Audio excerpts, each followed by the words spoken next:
ogień srebrno doskonale. Pobuch. Tak, pobuch.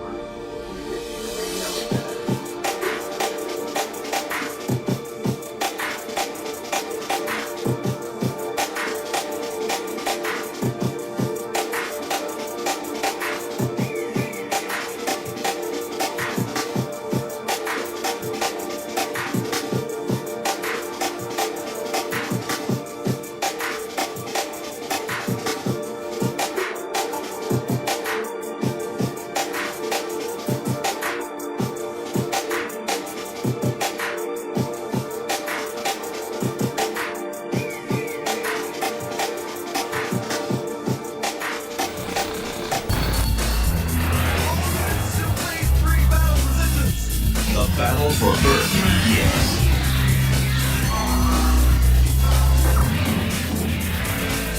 Anything else that might get in the way of our ideal must be destroyed immediately. The ultimate enemy has arrived.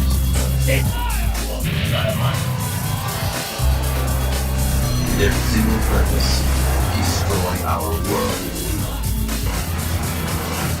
I'm sure God would understand the steps we're taking. Those who oppose them, die.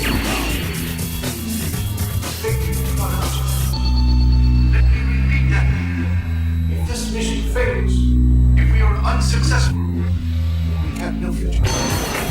We've had enough! Isn't it about time that people realize the ones posing the most threat are none other than yourselves? This is not me. This result is natural. What this is war. Commence destruction.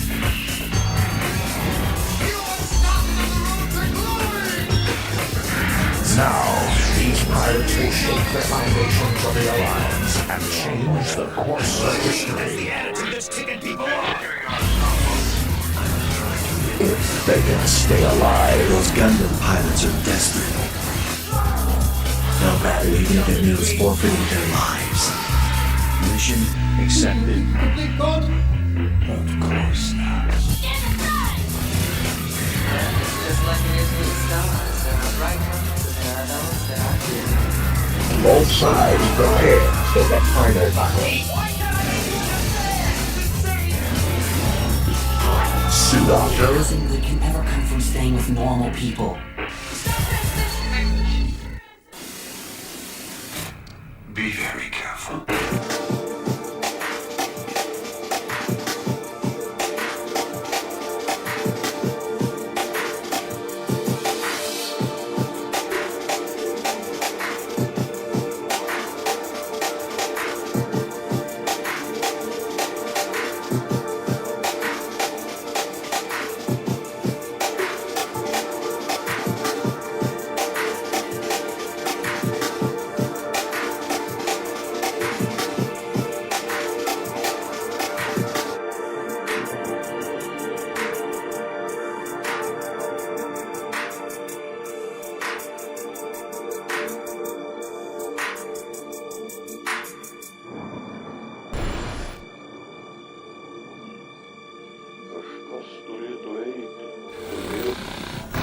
Mankind has reached the stars. There must be some sort of connection. I love the women that face molesting. Those are the ones that love me. Time out! Get set! And go back!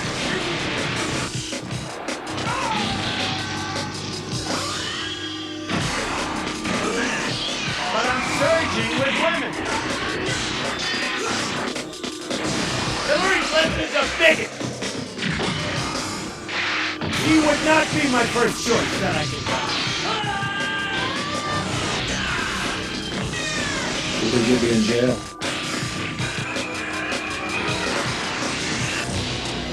Would I approve waterboarding? You bet your ass I'd approve.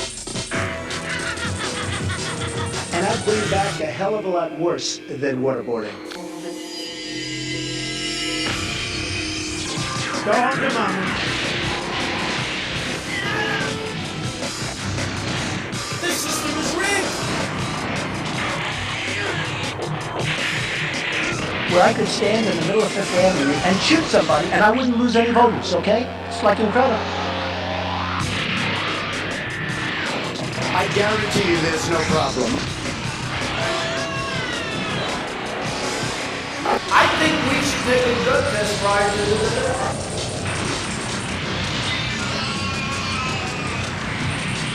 I never heard that one before.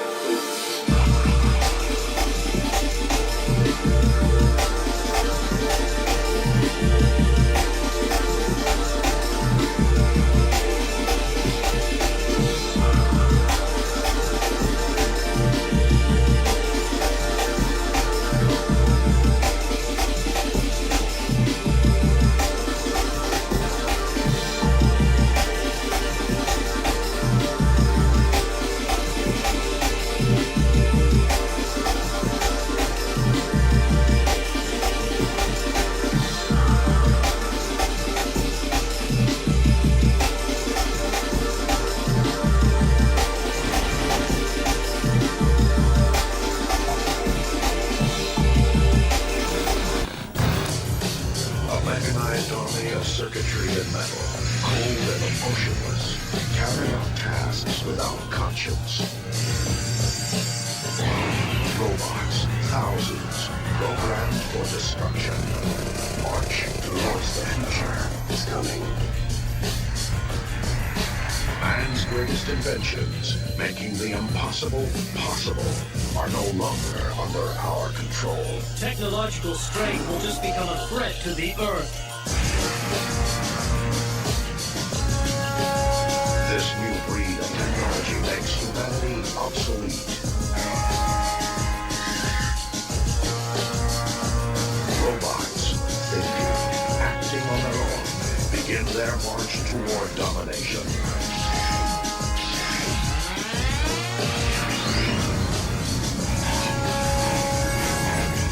These machines, built by man, serve no one.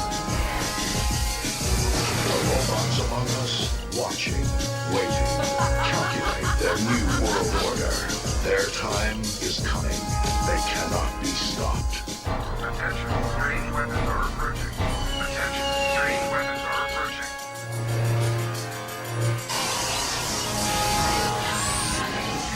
With perfect weapons and superior intelligence, robots rule this planet. Let the fall of mankind give way to a new age. This little mudball of a planet is doomed anyway.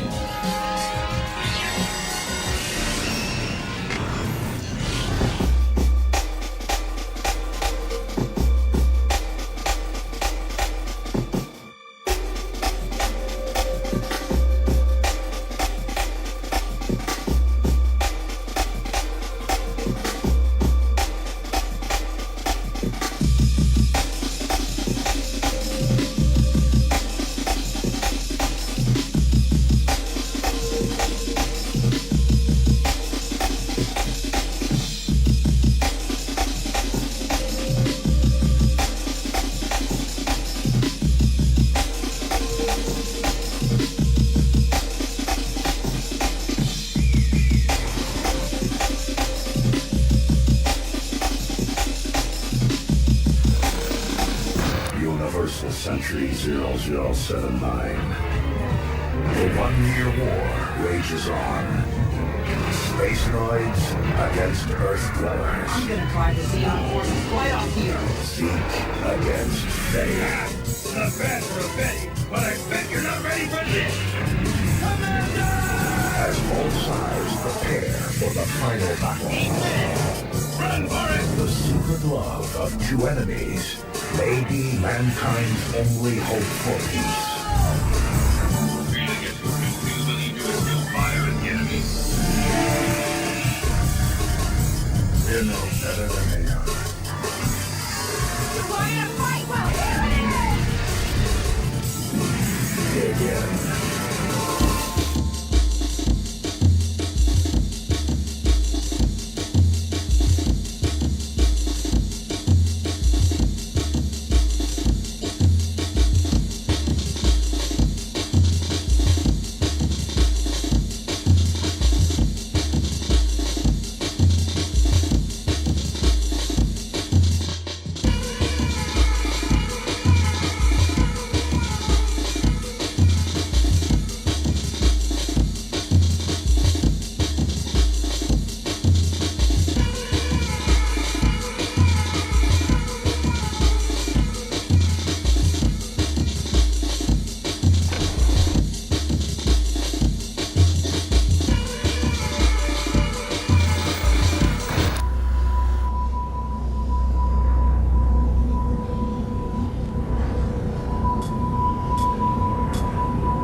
to dream. There are endless possibilities stretched out before you. Trust in your own power. Whatever happens from now on, you stand firm and face your destiny without fear, but with courage. What awaits him down the path, he will then have to choose. No one's gonna give you a map. You've gotta walk your own path. The children leave their homes in search of this quest. What is thy desire? As they search, they are always asking questions. What's out there? What's waiting for me? Why was I made? Who made me? And what did they make me for? Are you gonna go up into space with your old man or not? Maybe I'll never get over this. I've lived my life following my dreams, and I don't have any regrets. You're gonna just keep running away? Just keep running away? I'm not running. 8, 7, 6, 5, 4, 3, 2, 1, 0.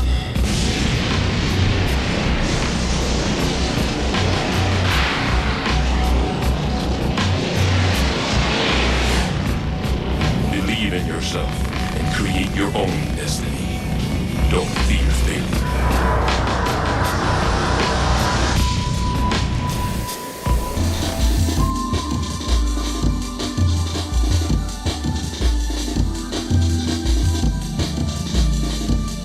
Thanks a lot, you idiot.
We're about to be in the best timeline.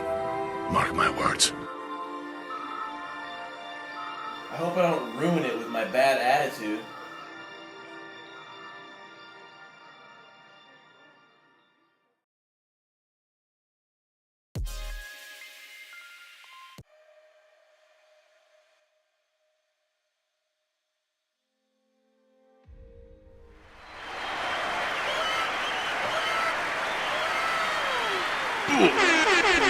Excuse me, bro.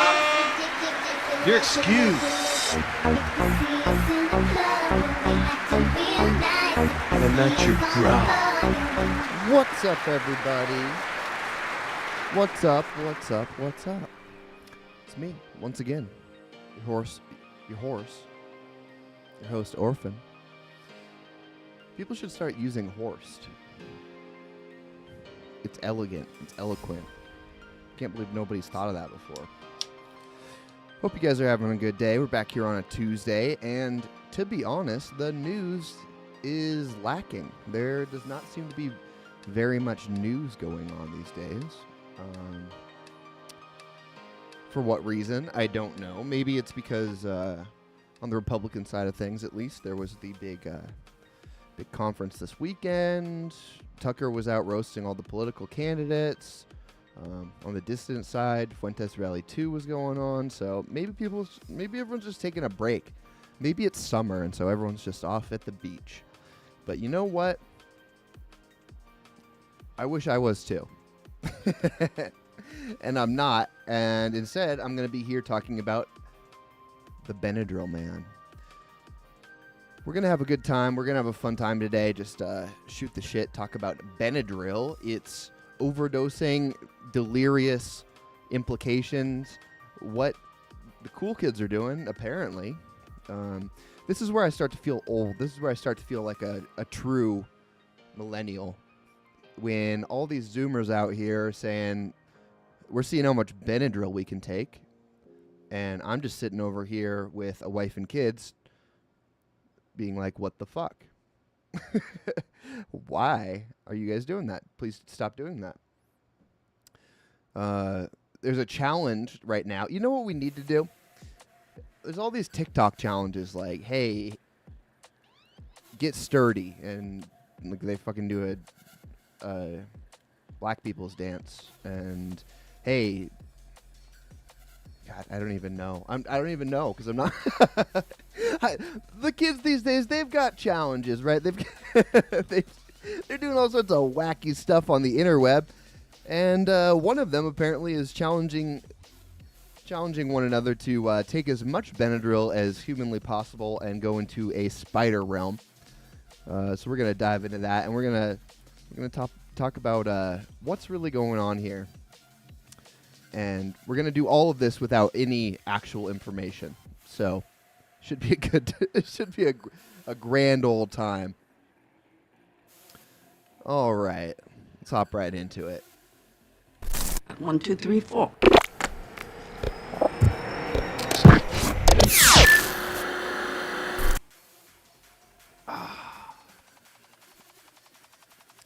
All right. Benadryl, for those of you that don't know, is an allergy medicine. I don't know why. I guess people just use it for normal allergies. It's not a seasonal allergy medicine, is it? It's supposed to make you really tired. Behind the Benadryl challenge and why it's harmful. I hate this this article structure. This like clickbait headline structure. Something, something, something, and why it's something. It's like, okay, you just don't need to give away your editorial hand right off the beginning. And I'm not even saying that it's unjustified. Like, I think it's pretty clear that taking way more than the prescribed amount of Benadryl is harmful, but just, I don't know where this came from, but it sure is an awful headline structure. Teenagers are no strangers to taking on challenges. However, there's a challenge that's sweeping across social media networks, has the potential to be deadly.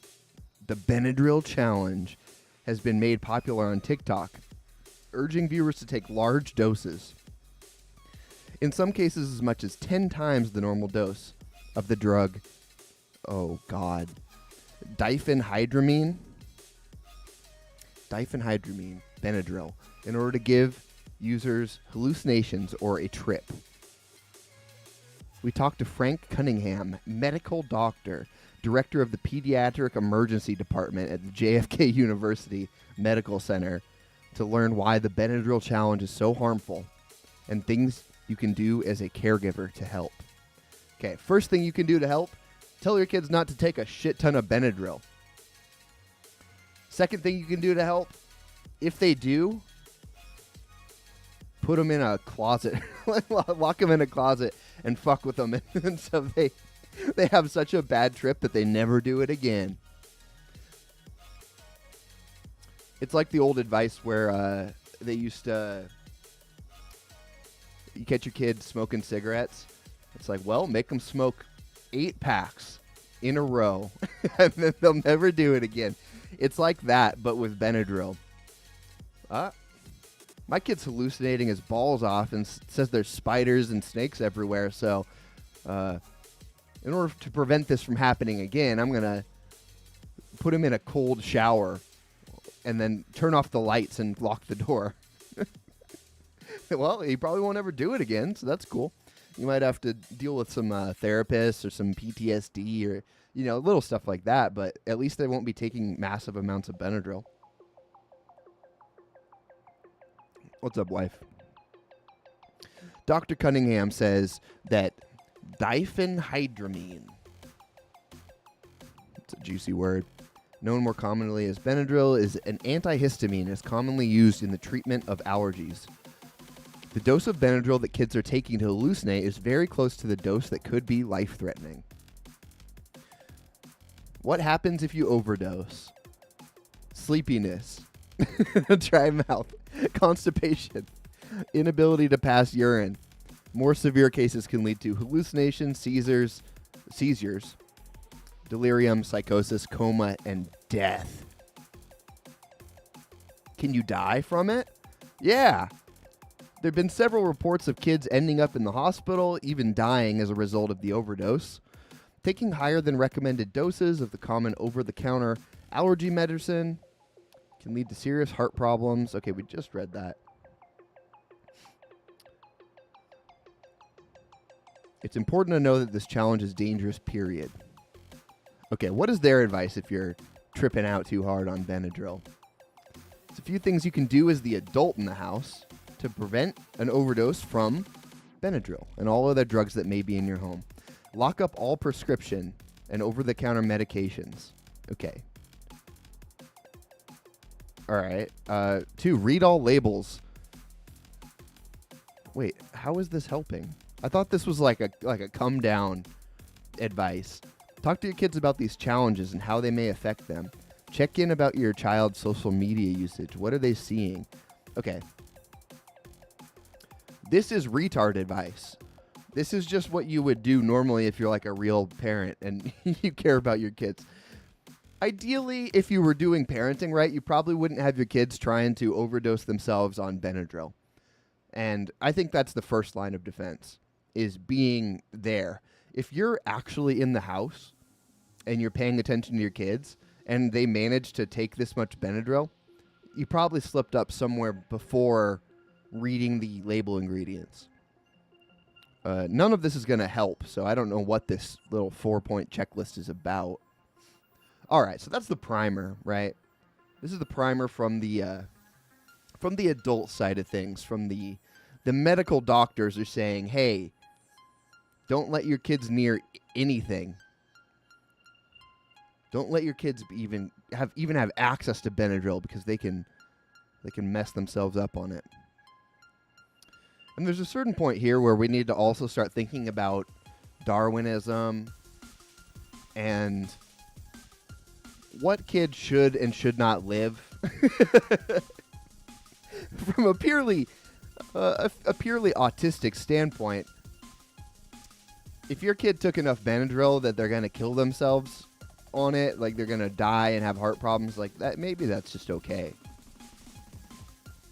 I don't want any kids to be dying, but there are certain situations where it wouldn't be, there are worse things than a Benadryl overdose. You know, some of that's just God working his magic in the world. But as a person with a heart, I disavow everything that I just said, and I don't think that anyone should do that. Let's get into some of the juicier stuff now, okay? This is a video that I found earlier, and it goes over a forum, and in this forum, they talk about the different levels and the different types of things you can expect to experience. The person in this video prefaces it by saying that this is all information, because like kids are going to do crazy stuff no matter what. So this is all just information that if they do it, maybe they could have a less likelihood of dying. Maybe they could be a little bit safer about it. But the general idea here is that these kids are not able to find other drugs, I guess. And so I remember kids when I was in college, they would be smoking salvia. Salvia is kind of along the same lines. It's like, okay, weed's illegal, so let's do salvia. And of course they have just crazy, terrible trips. Have you guys ever seen gardening on salvia? Let's pull that up for a second, because that video is a banger. That's a YouTube classic.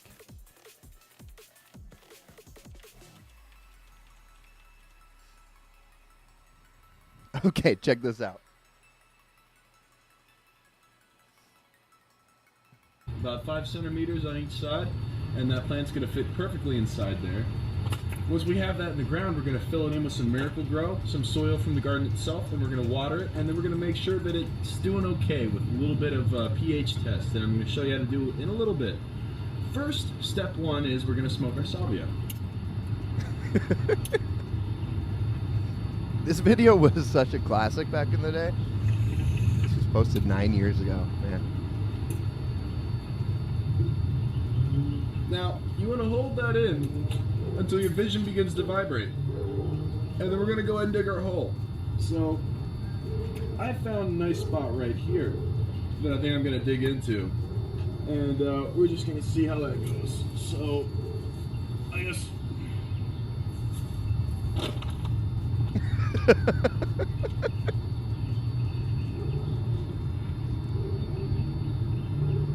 It's pretty effective, you can see. It's a good way to garden.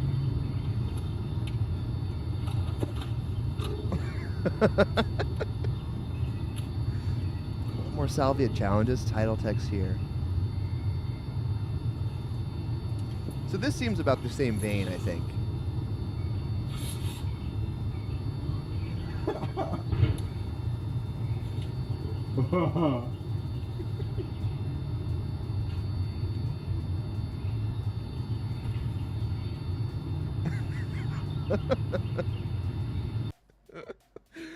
Okay, so this was the cool thing, I guess, when I was in like high school, college. If you couldn't get weed, you'd go and try and pick up some salvia and do this, because I think you could get it at gas stations for a while. Benadryl's probably very similar. I think huffing paint is another similar drug choice. And it seems the more accessible these highs are, probably the worse they are for your brain at the end of the day. So these kids are taking Benadryl. They're taking crazy amounts of it, and the whole goal is to trip out. And unlike most hallucinogens, like like Molly or mushrooms or ayahuasca or DMT, you know, all these other hallucinogens, mescaline that you hear people talk about more regularly. Benadryl is a deliriant, so it doesn't give you, like, from what I've heard, it doesn't give you like fractal rainbow high. It gives you dark spider, scary hat man high. So let's dive into it.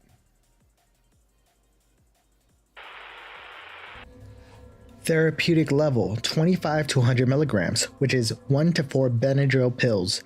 Probably just going to make you sleepy and cure your allergies temporarily. If you can stay up at the higher end, you might get a tiny bit of a body high and mental slowdown, kind of like being on a benzo. Not really worth it unless you just want to sleep. 25 to 50 milligrams can potentiate opiates well. So that's level 1. Level 1, 100 to 200 milligrams, which is 4 to 8 Benadryl pills. This is known as a FAP dose because it makes you know what? Feel better. There might be slight music enhancement, and you'll get a bit of that DPH body heaviness, but most people take this amount so their orgasms are enhanced. I really don't recommend doing anything sexual on DPH though. There's several Arrowhead reports of people having some degree of sexual dysfunction after doing this a few times, with one notable one of a 20-year-old developing full-on erectile dysfunction as in near total loss of penis function after abusing DPH for a year. This is probably due to DPH's vasoconstrictive properties. Okay, so apparently kids are taking a double dose, basically, and then jacking off, and then getting erectile dysfunction from it. Not a good start. We're not off to a great start here. Level 2, 200 to 300 milligrams, which is 8 to 12 Benadryl pills. This is probably the best range to use it at if you don't want full-blown delirium. Music sounds great, your mouth is going to be so fucking dry, and you're going to have to piss a lot. However, for a lot of people, they are unable to urinate on DPH, or at least it becomes very difficult. Your body feels like it weighs 1,000 pounds, but surprisingly, I usually don't fall asleep or even feel sleepy at this level. You might start seeing slight movement in the corner of your eyes, or occasionally see a spider where there is no spider. You'll probably experience auditory hallucinations like a family member calling your name from the distance, or faint footsteps outside your door. Mentally, your short-term memory is going to start to go to hell, and you won't be able to keep a thought going very long. Some people get closed-eye visuals at this level, which for me are usually short, nonsensical, and very abstract visions, which usually are influenced by the music I'm listening to. Level 2 continued, 300 to 500 milligrams, which is 12 to 20 Benadryl pills. This is the dosage level between the high I described above and full-blown delirium. The positive effects will get a bit stronger, especially the confusion, but in my experience and many others, the negative effects get much worse, far outweighing the positives. Hallucinations, especially auditory, become much more common, but you still have some ability to differentiate them from reality. Your perfect dosage may be somewhere in this level, especially if you're a larger person, but for most people, this is a shitty dosage. Okay. Are we having fun yet? This. So, as the video maker here is saying, the perfect dosage. This may be your perfect dosage. You start to get confused. You start to see spiders in the periphery of your vision. You start to hear people walking outside your door who aren't there. I just don't know, like, how in the world is this, like, who does this? Who reads this and is like, man, I gotta try that. I gotta get my hands on some Benadryl right now. I can't wait to see spiders in the corner of my eyes. So this is the ideal. This is like you nail the dosage, you're perfect, and it's like, okay, well, you're seeing spiders now. What happens at level 3? Level 3, delirium, 500 to 700 milligrams, which is 20 to 28 Benadryl pills. Delirium begins to set in, especially past 600 milligrams, and is almost guaranteed at 700 milligrams for most people, hence the 700 Club. The 700 Club, by the way, is an exclusive club/Discord only available to those who have done 700 milligrams of Benadryl or more. You will probably forget you took anything, and you will have full lifelike hallucinations. Your parents or the police might come in and harass you for taking drugs. You'll see spiders or snakes all over the place. You might text your friend or grab a remote to change the channel and then see your phone/remote evaporate immediately. Your friends will probably come over and hang out with you for a little bit, probably telling you all about very strange, twisted things. Phantom cigarettes are quite an enjoyable smoke at this dose. Level 4, 28 to 48 Benadryl pills. Okay, that's a big range. 28 to 48 pills. Holy moly. And this is the 700 Club, I guess, which is, I don't know, man. That's a lot of Benadryls. OP states this is the highest you should ever dose if you even care about your health at all. You will develop HPPD for a few days and possibly beyond. HPPD is a hallucinogen persisting perception disorder, where you have warped distortions in your perception for prolonged periods of time, potentially permanently. Aerial is categorized by almost complete disconnection from reality. Often people at this level will spend hours walking around talking to people, swatting phantom bugs, and blink and realize they've just been standing in one spot and everything that just occurred was a fantasy. OP states that dosing anything over level 4 leads to aerial, and that you should never wish to reach aerial unless you have a death wish, and even goes as far as to say that if you had a death wish, you should find another way, because dosing at this level can shrink your brain, conjure seizures, leave you with lifelong psychological issues, and of course, easily kill you. Here is his experience reaching this terrifying level. Okay. So that's the levels of joy, the levels of fun that you can have on taking too much Benadryl. Apparently, at the end of the rabbit trail, you can just die, completely dissociate. And HPPD is no joke, because that means that even when the drugs are out of your system, you're still dissociating. You're still delirious. You're still hallucinating. And that's terrifying because whether people want to admit it or not, when people go and test these drugs out, unless they completely have a death wish, you expect to come out being the same person. And when you don't, that causes a lot of distress. So even the fact that exists is a pretty sobering reality if you start to think about it. Particularly with the types of hallucinations that Benadryl provides. There's a chance that for the rest of your life you may see spiders and snakes everywhere that aren't actually there, but you're just seeing them everywhere. That's awful.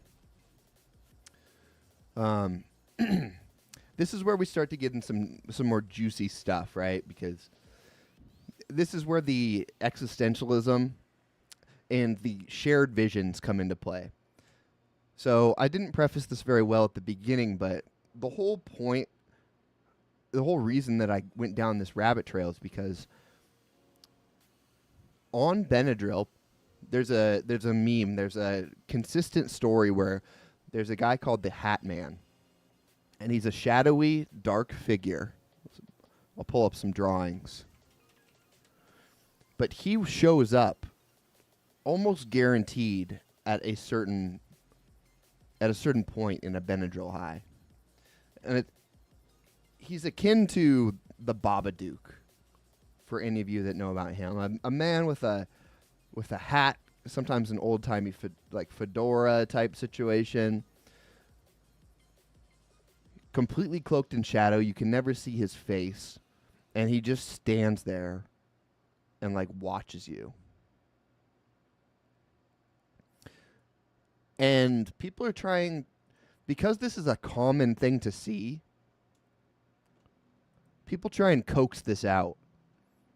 It's like when you were a kid and you stood in front of the mirror, you said Bloody Mary 3 times, and you wanted to get scared, or you dared your friends to do it. Same thing with Ouija boards, same thing with a lot of these things. And it sounds like fun and games until it actually happens. And I think there's a lot of... It sounds far-fetched. It sounds a little woo, but these things are real. If nothing else, if they don't actually exist in another plane as, a material being like you would expect to see, just walking around day to day. If not that, then people saying they see these things over and over again with common experiences, if that's the case, then if nothing else, they exist in a non-material realm. These things are propagating themselves throughout general subconscious, and so in that case they are real, almost 100%. And that starts to get into demon talk in realm of ghosts or demons or other dark spiritual figures, and that's not something to fuck around with. So it really gives me pause that kids are trying to coax these demonic entities to reveal themselves. That's not something that should worry people. Particularly because, and we'll get into this later, the more you do that, the more real it becomes. Not even in just a... it becomes more real because there's some evidence that people's consciousness and people's experiences and the zeitgeist of an age has a retroactive effect on how reality works. And I'll get into that a little bit more, but it's not a one-way street. It's not like reality just flows from God into people. People also reflect God. Men are made in the image of God. And there's a relationship there that is not fully a one-way street.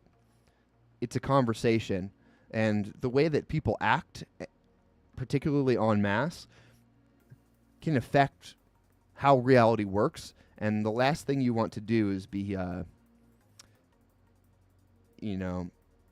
get us into a situation where you got to send another flood down.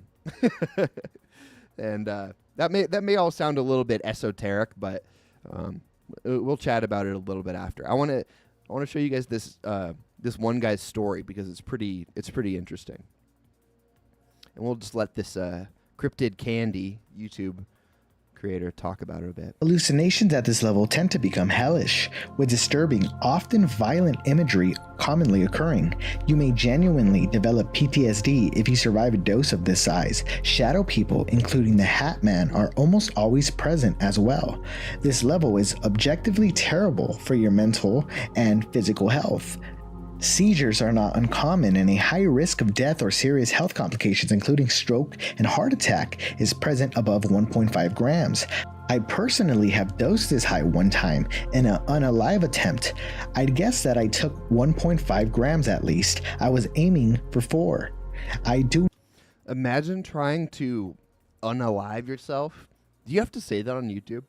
Imagine trying to get rid of yourself by going into a hell world. Like, you're literally just trying to go to hell. That's the craziest thing I've ever heard. Anyone who's trying to do that, like, doesn't understand the seriousness of some of these things. Do not remember much of the trip at all, as I believe I spent a lot of it seizing. I have a few memories of the trip which I don't think are entirely fabricated. One is of being in a cave, throwing a torch at a cave demon, and then realizing that I was in my hallway and I had thrown my phone at my dog. Okay, that's kind of awesome, though. That sounds actually really funny. Another is a general feeling of being chased by something with teeth. The most horrific one was seeing my entire family, as well as most of my friends and coworkers, crucified and bleeding on my front lawn and screaming at me for doing this to them. This experience, combined with my previous use of the substance, left me with severe HPPD, worsened my depression, and caused momentary flashbacks to the delirious state for months after it happened. So that's just PS. So Benadryl PTSD. trips in large quantities are terrifying. And though OP mentioned that once you reach Ariel, the Hat Man is always present, I want to point out that he has been reported in every level amongst Benadryl users. So who is the Hat Man, and why do Benadryl users frequently see him while they are tripping? Well, no one knows. The Hat Man has become a common meme in the Benadryl community. In fact, I heard about the Hat Man before knowing that Benadryl users frequently report seeing him. This intrigued me. Remember I said they have great memes? Check these out. Theories on the Hat Man vary from him being a shadow person. Some believe he's an alien or an interdimensional being sent to observe us from a distant future or another plane. Some believe he is a demon, and some are sure that he is the devil himself. He is described as a tall, featureless man wearing a trench coat and an old-style fedora hat. You cannot make out any of his facial features. You can only see his silhouette. Some witnesses do report seeing him with a set of glowing red eyes. What he wants is unknown. He seems to merely observe. Many experience. Dude, he probably just wants a friend. Has anyone ever even thought about that? Everyone's always like, oh, scary Hat Man. Oh, I hope I don't see him this time. It's like maybe he just wants to like hang out. Maybe he wants to chill with you a little bit and get to know you. Has anyone ever tried talking to the Hat Man? It sounds like we got a bunch of unfriendly people going into the Benad dimension, and they're just not willing to have a conversation. It's the same way that these goddamn wokies, these leftists, won't talk with they won't talk with any Republicans. Yo, maybe it's Biden. Maybe you go deep down in the Benadryl hole, and Joe Biden lives there, smoking crack with Hunter Biden. Maybe it's just him with a hat on. That'd be scarier than the actual Hat Man, potentially. Just some stuff to think about, you know? There's a lot of mysteries out there. There's a lot of grand mysteries, things that can't be explained, things that are bigger than the human comprehension. And Joe Biden being the Hat Man is definitely one of them. So if any of you decide to go into a Benadryl hole, just try making friends with him, man. Try giving him a hug or something. Terrible dread in his presence. He doesn't appear to be friendly, and though he is commonly cited within Benadryl users, he has been experienced by many others, often during cases of sleep paralysis, but has also been reported during waking hours. He is also reported all over the world. The Hat Man may not be what you think of when you think of something scary, but he did make my heart drop when I first heard of him, because before I knew anything about a supposed Hat Man, I saw him. Oh, snap. All right. The video goes on to talk about his own experience with the Hat Man. I think he said he was in like a sleep paralysis one time. Saw the Hat Man, and then later in life he heard about him, and he's like, "Oh, that's what I saw. Like I saw the Hat Man." So what's going on here? Besides the fact that Benadryl trips sound terrifying, kids are crazy, making memes about seeing demons in a Benadryl hyper state. What is going on here? Why do people see the same thing in similar circumstances? Because it's not just Hat Man. There's like a Dybbuk lady who people see in sleep paralysis, and she sits on your chest, and so you can't breathe. Obviously, we're talking about the Hat Man on DMT trips. There's machine elves.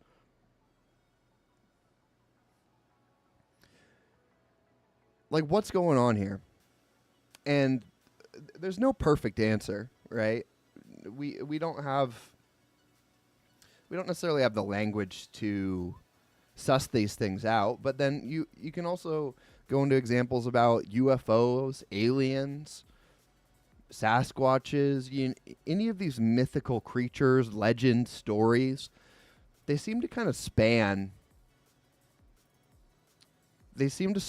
human experience across space and time, and they seem to certain mimetic structures seem to pop out when you put yourself in a certain scenario. Oh, another one's like if you take ayahuasca down in the jungle, apparently there's like giant anaconda gods, and there's like a jaguar god, depending on like which region of the Amazon you're in.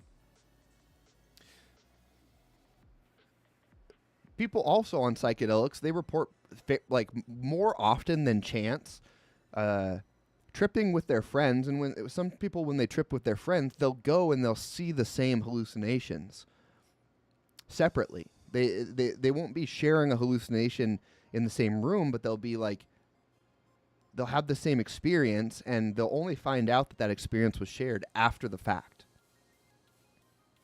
There's so many of these things. If you go on like a trip report website or go anywhere, like these things are incredibly prevalent. So much so that I don't see how it can be just coincidence. I don't see how it can be that there has to be some sort of reality. I don't know in what form that is beyond our physical realm. And I think most people would agree that there is a spiritual element to human existence and to our universe, to our life.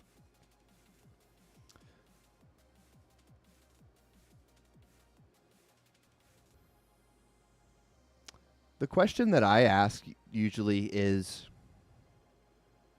the question that I think is important here is this good?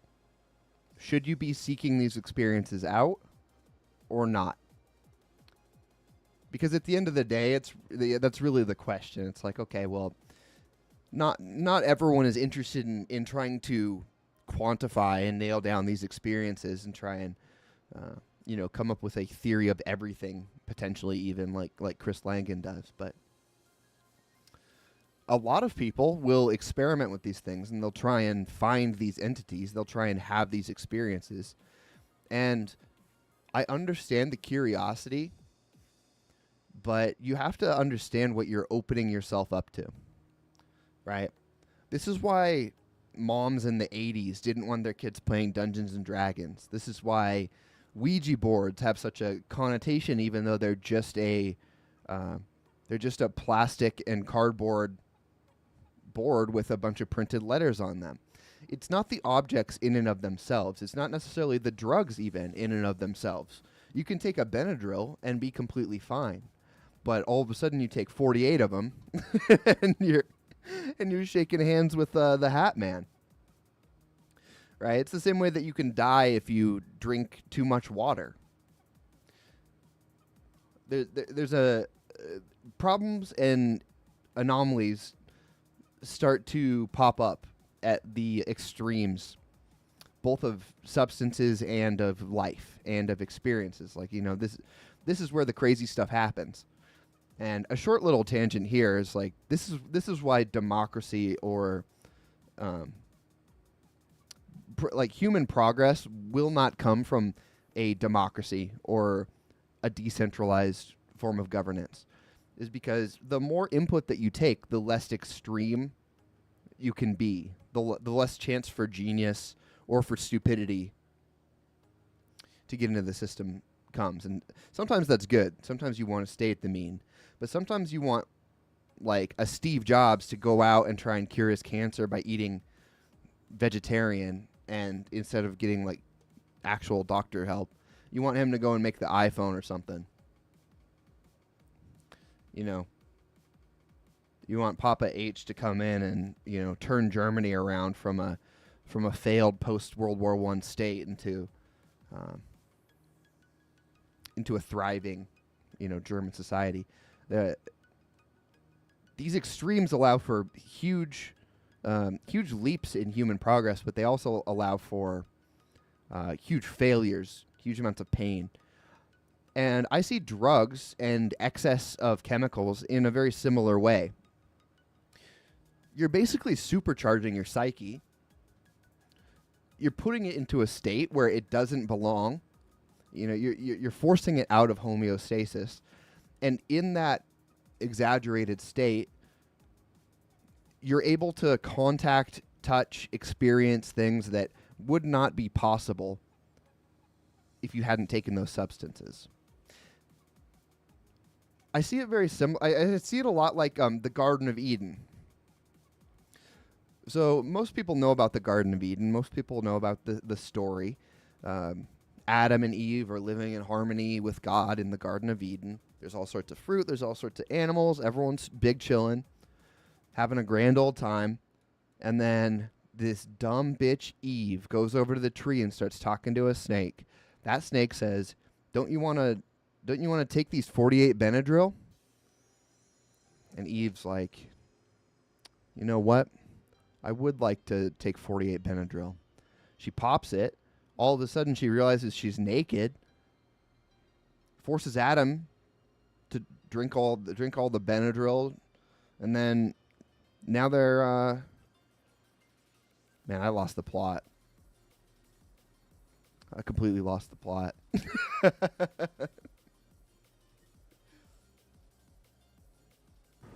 What the hell?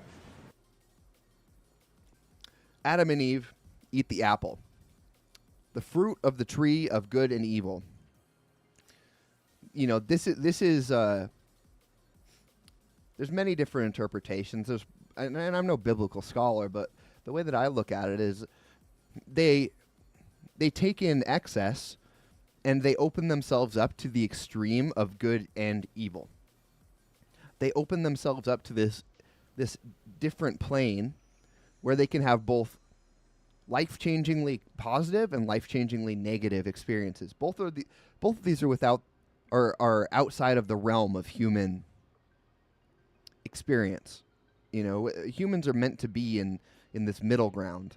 So when you start to take things out into the extremes, that's not what you were meant to do. God doesn't want. It's not what He made you for, and so He kicks you off the mountain. Psychedelics Whether it's taking too much Benadryl to enter that state, whether it's going into a K-hole, whether it's MDMA, whether it's psilocybin, DMT, you name it.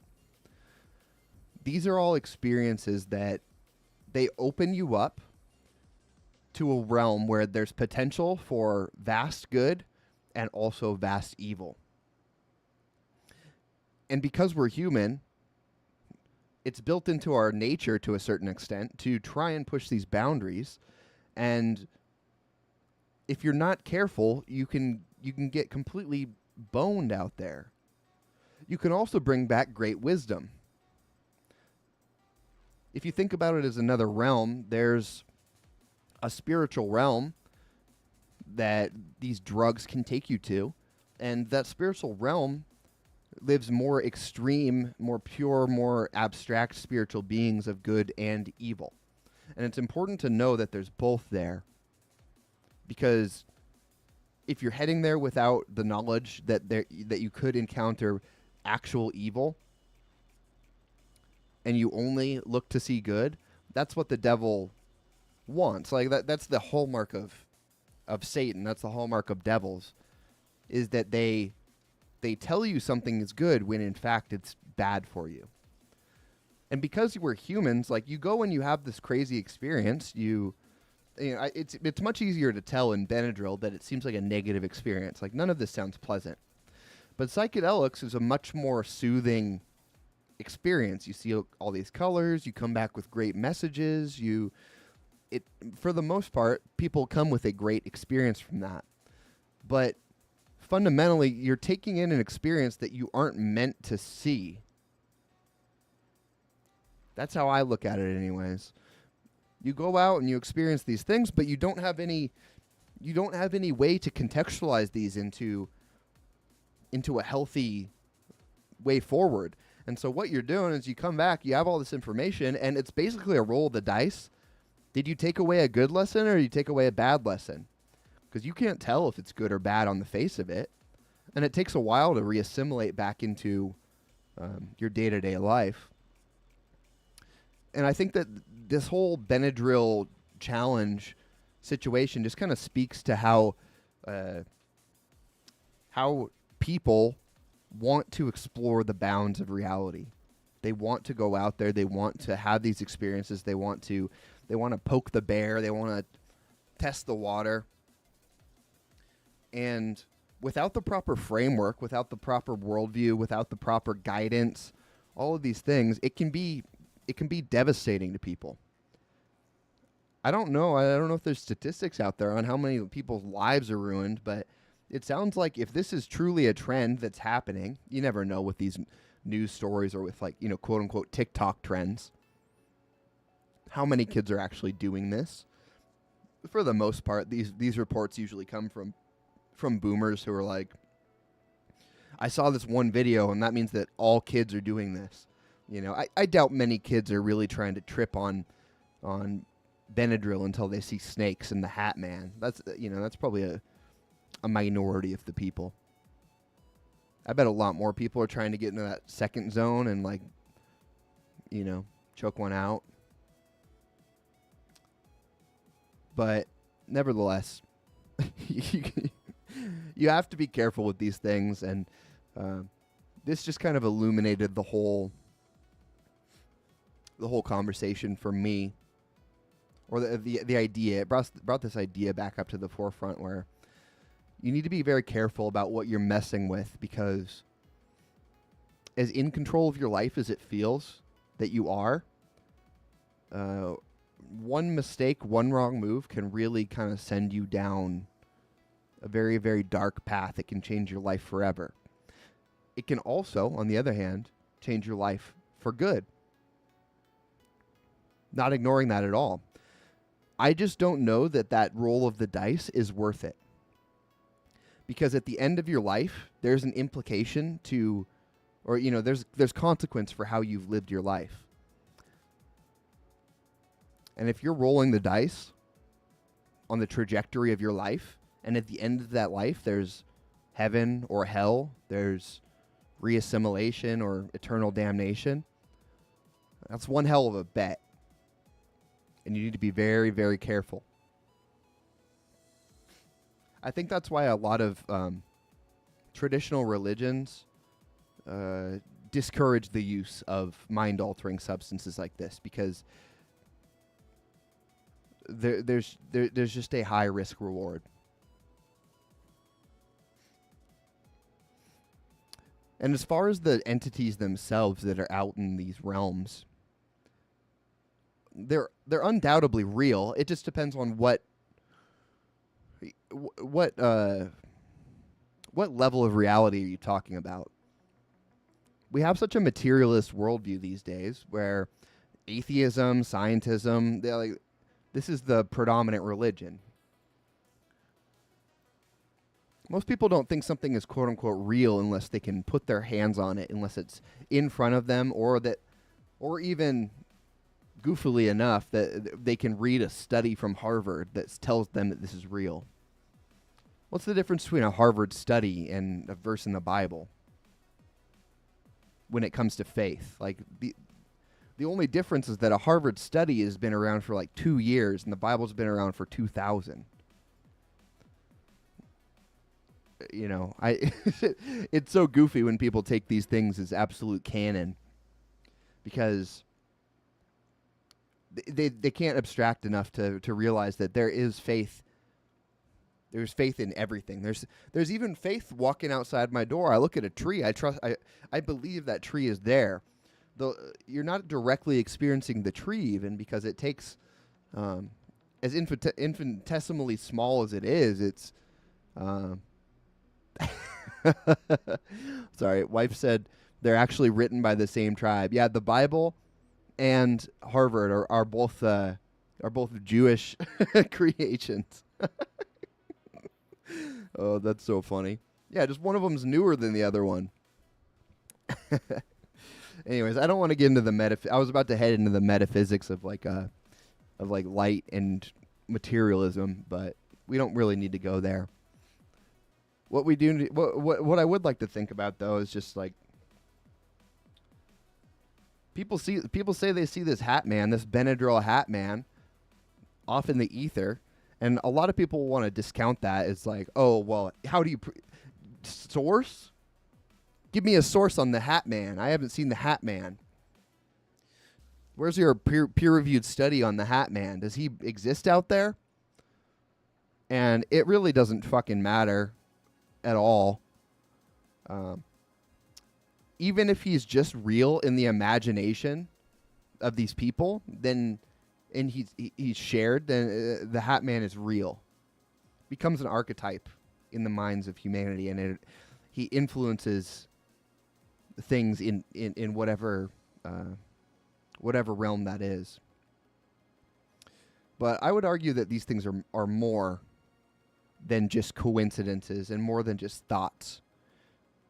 There's enough evidence that shows that whether you want to talk about Hat Man, whether you want to talk about angels, whether you want to talk about machine elves in the DMT world, whatever you want to talk about, all these strange commonalities from different people, different times, who don't have contact with each other, sharing these same experiences.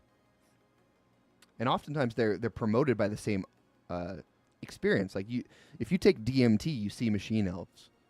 You know, it's not like you're taking Benadryl and you see machine elves. You know, so there's very specific circumstances that lead to these specific experiences, and so that's a whole nother realm of proof that shows that these things are more real than just fantasy. But we need to be careful what we're giving our power to, what we're giving our energy to, and this is where our sober and rational mind comes to.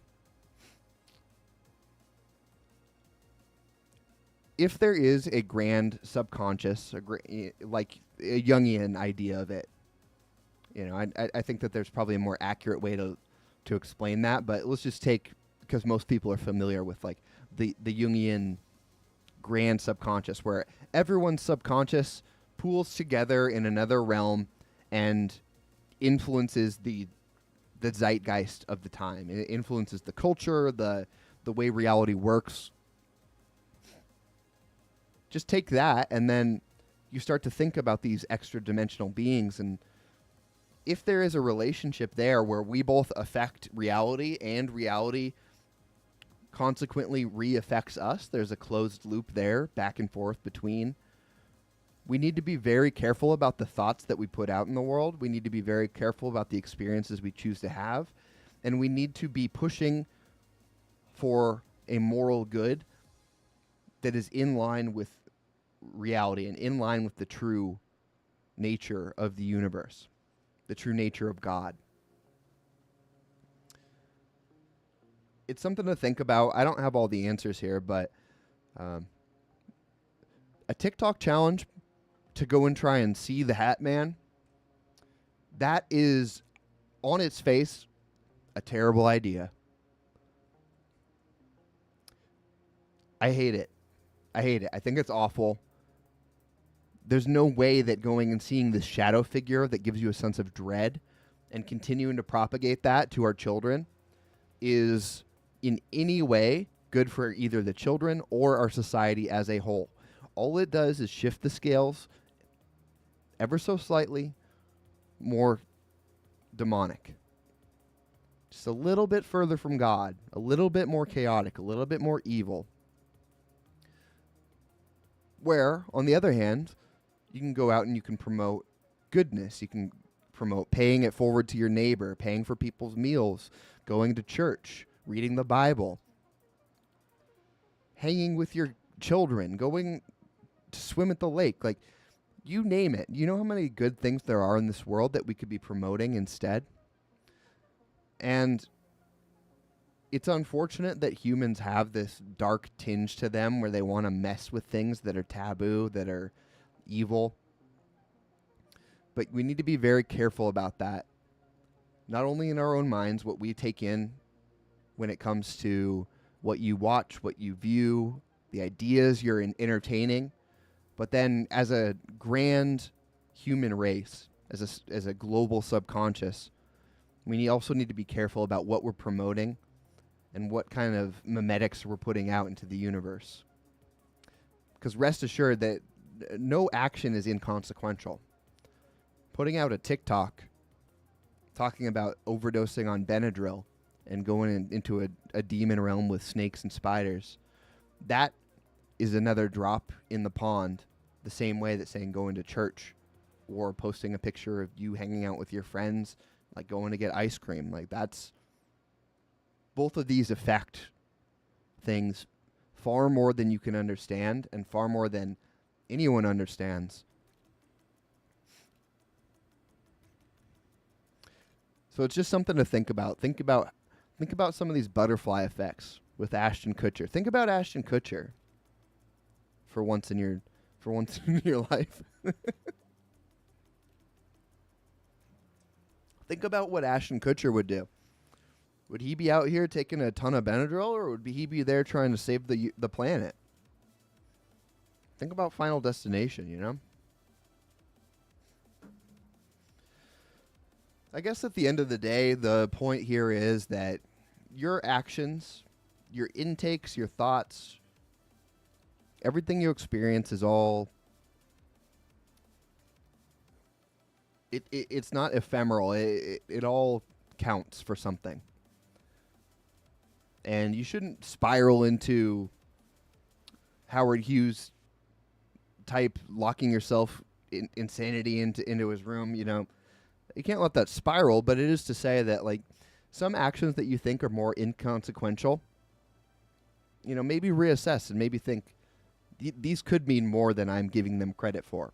Given a more holistic perspective, I think there's a fair case to be made there that your smallest actions will ripple into larger and larger consequences. And so, where it's possible, try and make those actions good. And maybe stick to like 2 Benadryl instead of 48.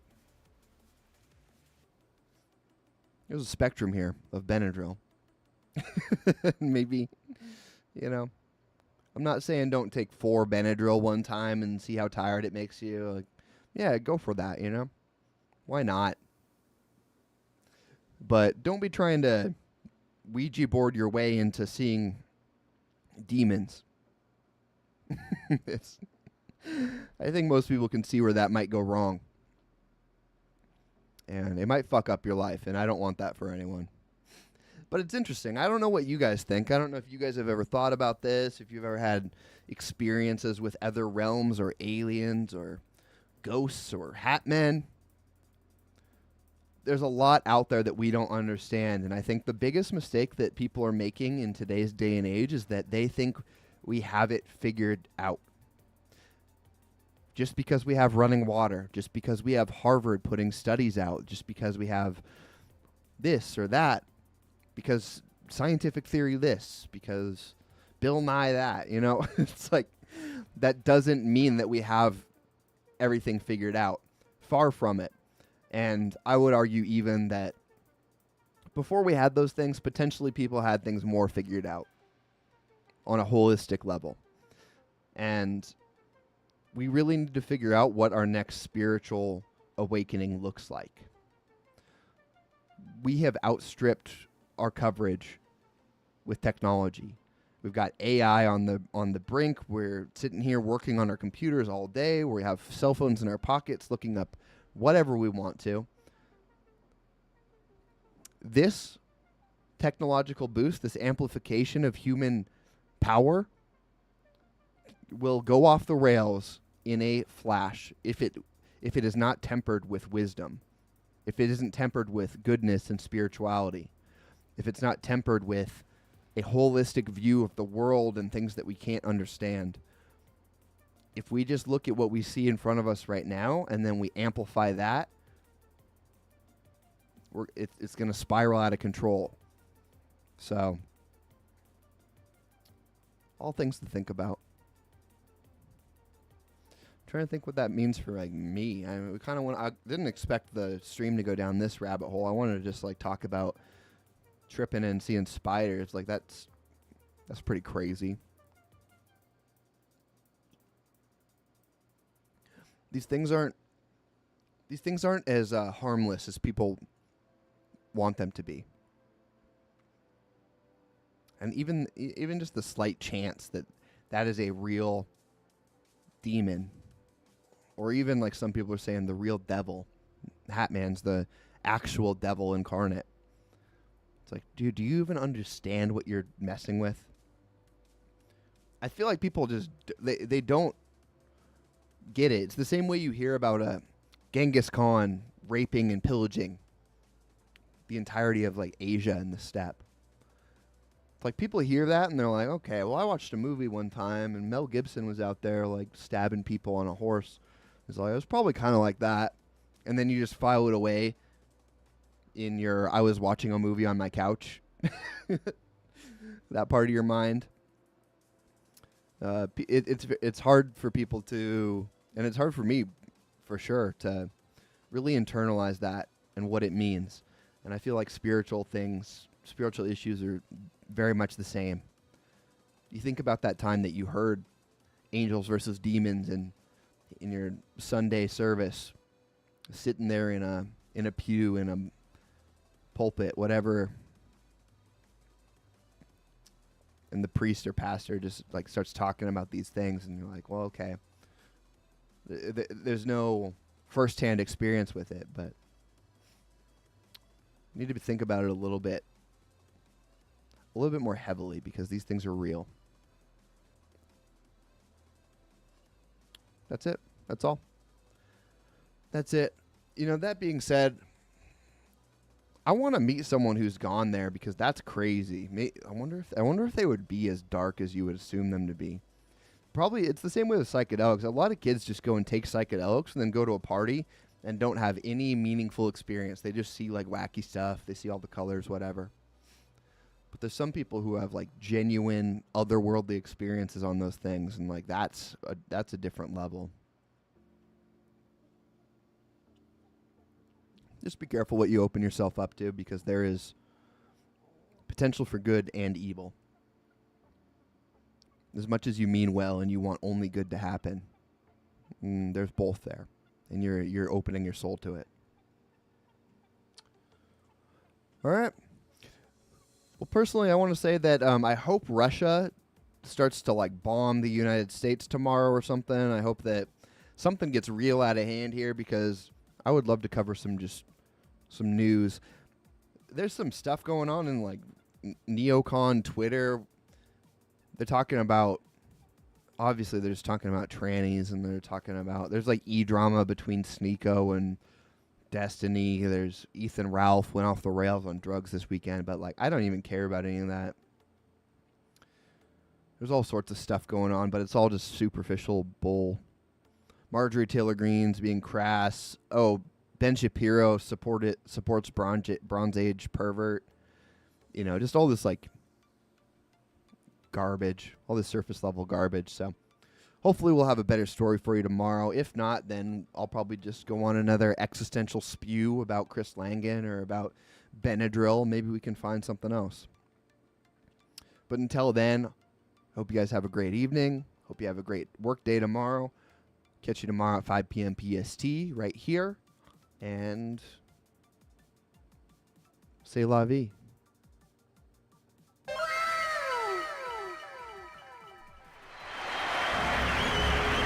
Remember, all I'm offering is the truth, nothing more.